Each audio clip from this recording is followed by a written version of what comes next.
તમારો ભાઈ ઉઠી ગયો તો સવારે 6 વાગે અને ઉઠીને મેં ખાલી 2 મિનિટ એવું વિચાર્યું કે અહીંયા ઝપકી લઈ લઉં, આ ખાટલા ઉપર સુઈને ખાલી જોઈ લઉં કે અહીંયા હવા આવે છે એસીની, અને આમ 2 મિનિટ ખાલી ઝપકી લઈ લઉં. અને 2 મિનિટની ઝપકી એટલી મોટી થઈ ગઈ ને તો હું 9:30 વાગે ઉઠીને બ્રશ કરવા ગયો અને બ્રશ કરીને આવીને જસ્ટ બ્લોગ સ્ટાર્ટ કર્યો. મતલબ બ્રશ કરીને આવીને અને બ્લોગ સ્ટાર્ટ કર્યો અત્યારે. બોલો, મને એટલો ગુસ્સો આવે છે ને, એક સાઈડ ગુસ્સો આવે છે અને એક સાઈડ એવું થાય છે કે ચલો થોડો જલ્દી તો ઉઠ્યો, મતલબ 12-1 વાગ્યા કરતાં 10-9 વાગે તો ઉઠ્યો, 9:30ની આસપાસ. તો એ સારી વાત છે, પણ ખરાબ વાત એ છે કે વાંચવાનું રહી ગયું. પછી એડિટિંગનું, હવે એડિટિંગ કરવા બેસીશ, એડિટિંગ કર્યા પછી વાંચવા બેસીશ, એટલે આવા બધા ડખા. એટલે મારે ઉઠવું હતું 6 વાગે અને ઉઠીને મજા આવે. કંઈ નહીં, જે કિસ્મતે કર્યું સારું જ કર્યું.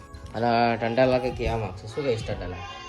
હે? અને ટંટાલા લેમ્બોર્ગિનીની ટી-શર્ટ પહેરી છે, સ્પેશિયલ મંગાવીશ. ક્યાંથી મંગાવી છે? હા, ક્યાંથી મંગાવી છે? અને પણ આખી લાઈટ તો એ રાખો, પણ ક્યાંથી મંગાવી છે? ફોરેનથી મંગાવી છે.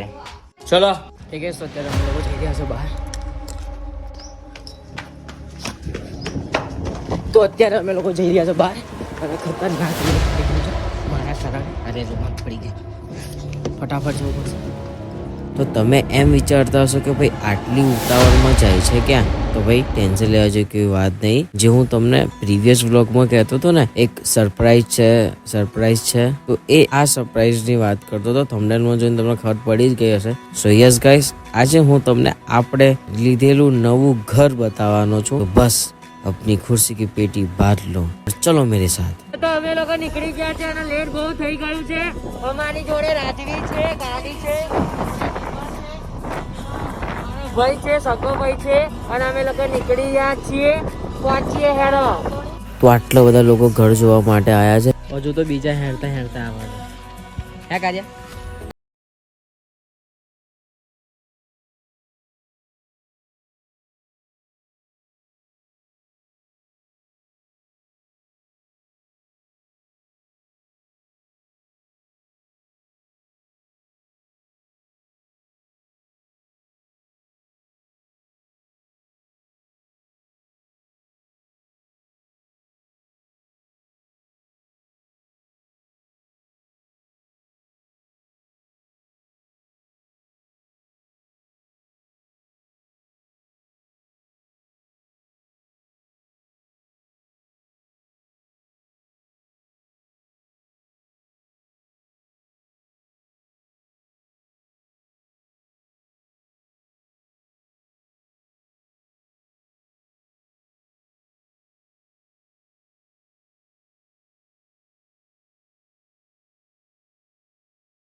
કેટલી મોટી છે જો, અને અહીંથી હું આરામથી ચાની ચુસ્કી લેતા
તો આ તો અજીતભાઈ લાગ્યું ઘર સરસ એક નંબર એક નંબર કેવું લાગે ઘર સરસ શું સરસ પેલાનું જોઈને તો સરસ ક્યાં છે કેવું લાગ્યું ઘર સરસ છે ને કેવું લાગ્યું ઘર હે આમ કે આ લોકોને કે એક નંબર લાગ્યું કે ને એક નંબર લાગે એક નંબર લાગ્યું કેવું લાગ્યું ઘર હા સરસ કેવું લાગ્યું ઘર બહુ સારું છે બહુ મસ્ત છે મસ્ત છે ને જલ્દી બોલો એક નંબર ઘર લીધું તમે એ તો અમે ભાઈ ભગવાન હશે સો ગાઈસ અહીંયા ઘર લીધું છે અને આ રહ્યું ક્લબ હાઉસ કેવું લાગ્યું ઘર સરસ કેવું લાગે ઘર કમ ઉપર ઉપર ઉપર ઉપર ઉપર ઉપર યસ ઉપર ઉપર ઉપર ઉપર ઉપર ઉપર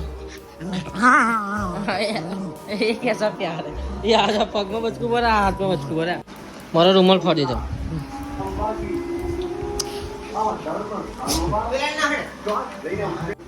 अरे अरे ओए गली गली થાય છે ગોણી ગોણી છોઈ છે છોકરી ગોણી ગોણી છોઈ છે મોજું ગોણી ગોણી ગોણી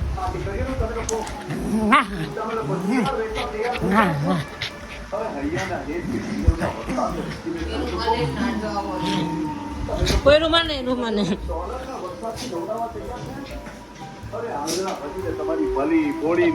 હા હે ગાઈસ તો અત્યારે અમે લોકો બધા ઘરે આવી ગયા છે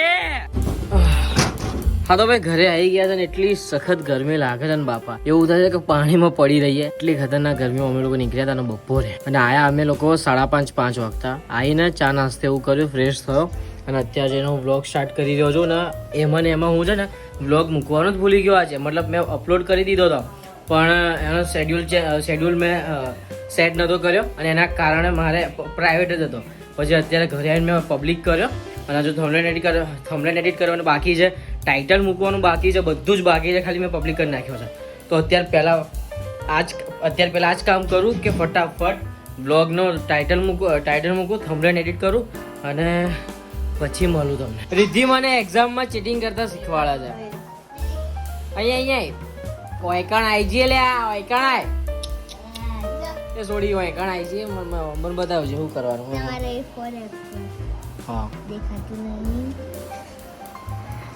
દેખાય છે લ્યા ખાલી અરે દેખાતો નહીં દેખાય જ નહીં એ તો રે ના ખબર પડે ક્યાં જા દેખા ફરી દેખાતા ઓ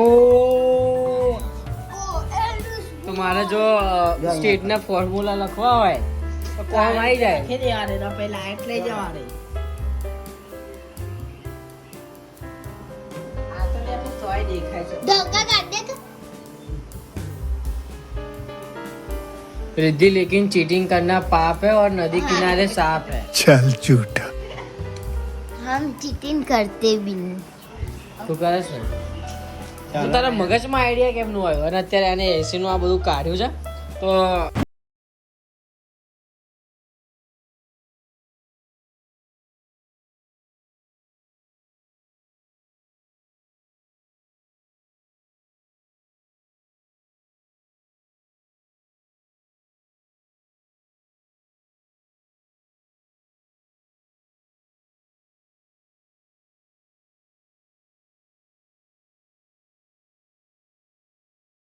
పుట్టాడోయి నంది కాని నంది ఎవరు కనంది ఎక్కడా వినంది તો બસ આજનો બ્લોગ આપણે અહીંયા જ એન્ડ કરીએ છીએ જો બ્લોગ તમને ગમ્યો તો લાઈક કરી દેજો તમારા ફેમિલી તમારા મિત્રો સાથે શેર કરી દેજો અને હા ખાસ કમેન્ટ કરવા ના ભૂલતા કે આ બ્લોગ તમને કેવો લાગે કેવો નહીં તો બસ મળીએ એક નવા બ્લોગ સાથે ત્યાં સુધી જય અંબે જય મોગલમાં જય ભેળીબા બાય બાય